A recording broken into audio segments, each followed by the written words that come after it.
সংগ্রামী বন্ধুগণ, এই 24 পরবর্তী সময়ে যে সরকার আমাদের ম্যান্ডেটের উপর দিয়ে গঠিত হয়েছে, সেই সরকারের বিপরীতে আমাদের রাজপথে দাঁড়াতে হয়েছে। এটা আমরা কখনোই প্রত্যাশা করিনি। আপনারা দেখেছেন বিগত 21 দিন আগে ডাকসুর সাবেক ভিপি ও গণ অধিকার পরিষদ সভাপতি নুরুল হক নুরের উপর ও গণ অধিকার পরিষদের প্রায় শতাধিক নেতাকর্মীর উপর যে বর্বরচিত হামলা হয়েছে, সেই হামলার জন্য যেটা স্পষ্টভাবে সিসিটিভি ফুটেজ ও অন্যান্য মিডিয়ার মাধ্যমে আমরা দেখতে পেয়েছি, সরকার সেখানে তদন্ত কমিশন গঠন করেছে এক মাসের সময় দিয়ে। আপনারা কি দেখেননি যে যারা হামলা করেছে সেনাবাহিনীর যে কতিপয় ব্যক্তিবর্গ ছিল, স্পষ্টভাবে তাদের দেখা গিয়েছে। তাহলে কেন একটা তদন্ত কমিশন এক মাসের জন্য গঠন করা হয়? তাছাড়াও আমরা দেখতে পেয়েছি যে স্বৈরাচার ফ্যাসিস্টের সময় জাতীয় পার্টি সহ যে 14 দলের রাজনৈতিক কার্যক্রম নিষেধাজ্ঞার জন্য সকল দল রাজপথে ঐক্যমতের ভিত্তিতে আন্দোলন শুরু করেছে, কিন্তু কিছু দল এখানে বিরোধিতা করছে। 24-এর গণঅভ্যুত্থান কি কোনো নির্দিষ্ট একটি দলের আদেশে হয়েছিল? 24-এর গণঅভ্যুত্থান হয়েছিল এই গণমানুষের আশায়, কিন্তু এই গণমানুষ যদি জাতীয় পার্টি সহ আওয়ামী লীগের 14 দলকে বাংলাদেশ থেকে অবাঞ্ছিত ঘোষণা করে, তাহলে কোনো একটি দলের সাথে এই জাতীয় পার্টিকে বাংলাদেশের রাজনীতি করতে দেওয়া হবে না। যদি এই সিদ্ধান্ত অন্তর্বর্তী সরকার নিতে না পারে, তাহলে অন্তর্বর্তী সরকারকে যে ম্যান্ডেট দিয়ে বসিয়েছিল যে জনগণ, ডক্টর ইউনূস কিন্তু স্পষ্টভাবে বলেছিল যে আমাকে নিয়োগ দিয়েছে দেশের ছাত্র জনতা। ডক্টর ইউনূসকে বলতে চাই, আপনি ভুলে যাবেন না, এই জাতীয় পার্টিকে যদি জাতীয় পার্টি এলাকে রাজনীতি থেকে নিষেধাজ্ঞা না দেওয়া হয়, সেই ছাত্র জনতা কিন্তু আপনাদেরকেও গদি থেকে নামিয়ে আনবে। কোন একটি দল চাইবে রাজনৈতিক ফায়দা লুটে নেওয়ার আশায় জাতীয় পার্টিকে রাখবে, আমরা এটা হতে দেব না। স্পষ্টভাবে বলতে চাই, এখন আপনারা দেখছেন গতকাল জামাত ইসলামী আন্দোলন সহ ইসলামিক 8 থেকে 10টি দল জাতীয় পার্টি সহ 14 দলের নিবন্ধন বাতিলের জন্য রাজপথে মিছিল করেছে।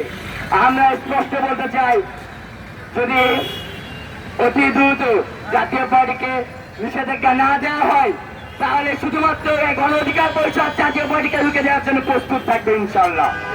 বিভিন্ন লোকের উপর যে হামলা হয়েছে, এই হামলার তদন্ত কমিশন গঠন করে কি সিনেমা দেখা হচ্ছে? যে হামলা স্পষ্টভাবে দেখা গিয়েছে যে সেনাবাহিনী কতিপয় একটা গোষ্ঠীকে বর্বরচিত হামলা করেছে, কিন্তু সেনাবাহিনী থেকে এখনো পর্যন্ত দুঃখ প্রকাশ করার মতো কোনো মানসিকতা আমরা দেখি নাই। সেনাপ্রধানকেও স্পষ্ট বলতে চাই, আওয়ামী লীগের মিছিল হয় আর আপনার প্লাস্টিক আওয়ামী লীগ সেনাবাহিনীর গাড়ি, পুলিশের গাড়ি নিয়ে কি সিনেমা দেখেন? বাংলাদেশের জনগণ আপনাদের এই ম্যান্ডেট কখনোই দেয়নি, আগামীতেও দেবে না। অতি দ্রুত সত্ত্বে ডাকসুর সাবেক ভিপি নুরুল হক নুরকে তার সুচিকিৎসার জন্য বিদেশে পাঠাইতে হবে, এবং তাদের উপর যারা হামলা করেছে, যারা চিহ্নিত, তাদেরকে যদি বিচারের আওতায় না আনা হয়, সারা বাংলাদেশে গণ অধিকার পরিষদ জাতীয় পার্টি সহ এই সরকারের বিরুদ্ধে অবস্থান নেবে। সেই সাথে একটা কথা না বললে নয়, গত কয়েকদিন ধরে ফেসবুকে দেখতে পাচ্ছি আমাদের সহযোদ্ধা ভাই, খুলনা ছোট ভাই, যার 24 আন্দোলনে চোখ হারিয়েছে, আর আমাদের স্বাস্থ্য উপদেষ্টা চিকিৎসার জন্য সিঙ্গাপুরে যাচ্ছে। তাহলে কি স্বাস্থ্য উপদেষ্টাকে সিঙ্গাপুর সফরের জন্য স্বাস্থ্য উপদেষ্টার দায়িত্ব দেওয়া হয়েছিল? বাংলাদেশের চিকিৎসা সেবা উন্নতি না ঘটিয়েছে, সে নিজেই চিকিৎসার জন্য অন্য দেশে যায়, এই স্বাস্থ্য উপদেষ্টা আমরা চাই না।